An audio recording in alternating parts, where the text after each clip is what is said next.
நாம் ஒவ்வொரு நாளும் நமது ஸ்மார்ட் போன்களை பார்த்துக் கொண்டு வாழ்கிறோம். இடைவிடாத அறிவிப்புகள் மற்றும் தகவல்களின் பெருக்கம் காரணமாக உண்மையிலேயே முக்கியமானதை நாம் இழக்கிறோமா? நாம் கவர்ச்சியான மற்றும் சத்தமான விஷயங்களை துரத்தும் போது நாம் உண்மையில் கேட்க வேண்டிய சிறிய, அமைதியான ஒலிகளை இழப்பது எளிது. பழைய ஏற்பாட்டின் தீர்க்கதரிசி எலியாவும் அவ்வாறே இருந்தார். கர்மேல் மலையில் நெருப்புடன் கடவுளின் அதிசயமான பதிலைக் கண்ட பிறகு அவர் ஒரு பெரிய காற்று, ஒரு பூகம்பம் அல்லது ஒரு நெருப்பில் மீண்டும் கடவுளை சந்திக்க எதிர்பார்த்தார். ஆனால் கடவுள் அந்த கண்கவர் வடிவங்களில் எதிலும் தோன்றவில்லை. பெரிய காற்று, பூகம்பம் மற்றும் நெருப்பு கடந்து சென்ற பிறகு கடவுள் மிகவும் அமைதியான மற்றும் சிறிய குரலில் பேசினார். பைபிள் இந்த ஒலியை ஒரு மெல்லிய முணுமுணுப்பு என்று விவரிக்கிறது. 1 இராஜாக்கள் 19:11-13. கடவுள் அமைதியான, சமாதானமான அமைதியில் எலியாவிடம் வந்தார்.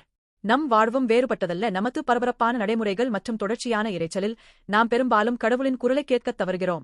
கடவுள் ஒரு பெரிய மேடையில் பேசுவதில்லை, மாறாக நமது சாதாரண வாழ்க்கையின் அமைதியான தருணங்களில் பேசுகிறார்.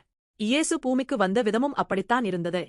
உலகம் எதிர்பார்த்த சக்திவாய்ந்த ராஜாவாக அவர் வரவில்லை, மாறாக ஒரு எளிய மாட்டுக்கொட்டிலில் மிகத் தாழ்மையான மற்றும் அமைதியான முறையில் வந்தார். உலகின் இரைச்சலால் மூழ்கிப் போயிருந்த நம்மிடம் மிகத் தாழ்ந்த இடத்திலிருந்து முணுமுணுத்து வந்தார். அவரது அமைதியான வருகை நம்மை இரட்சிக்கும் கடவுளின் அன்பை காட்டியது. தனது இரத்தத்தைச் சிந்தி சிலுவையில் மரித்ததன் மூலம் இயேசு கடவுளுக்கும் நமக்கும் இடையே உள்ள தடையை உடைத்து தொடர்புக்கான பாதையை திறந்தார். இப்போது இயேசுவின் மூலம் நாம் கடவுளுடன் ஒரு நெருக்கமான உரையாடலை நடத்தலாம். நாம் சோர்வாக அல்லது தனிமையாக இருக்கும்போது இயேசு அமைதியாக நம்மை அணுகி, நான் உன்னை நேசிக்கிறேன் அல்லது நீ எந்தவொரு கட்டத்தையும் சமாளிக்க முடியும் போன்ற தைரியமான வார்த்தைகளை முணுமுணுக்கிறார். ஆகவே இன்று ஒரு கணம் நின்று உலகத்தின் இரைச்சலை தடுத்து நிறுத்துங்கள். மிகவும் இரைச்சல் நிறைந்த நகரத்திலும் இயேசுவை பாருங்கள். உங்கள் இதயத்தை அவருக்குத் திறங்கள். அப்போது கடவுளின் அமைதியான, சிறிய குரல் உங்களுக்கு முணுமுணுப்பை கேட்பீர்கள். அந்த குரல் உங்கள் இதயத்திற்கு சமாதானத்தை கொண்டுவரும் மற்றும் உங்கள் வாழ்க்கையின் திசையை வழிநடத்தும்.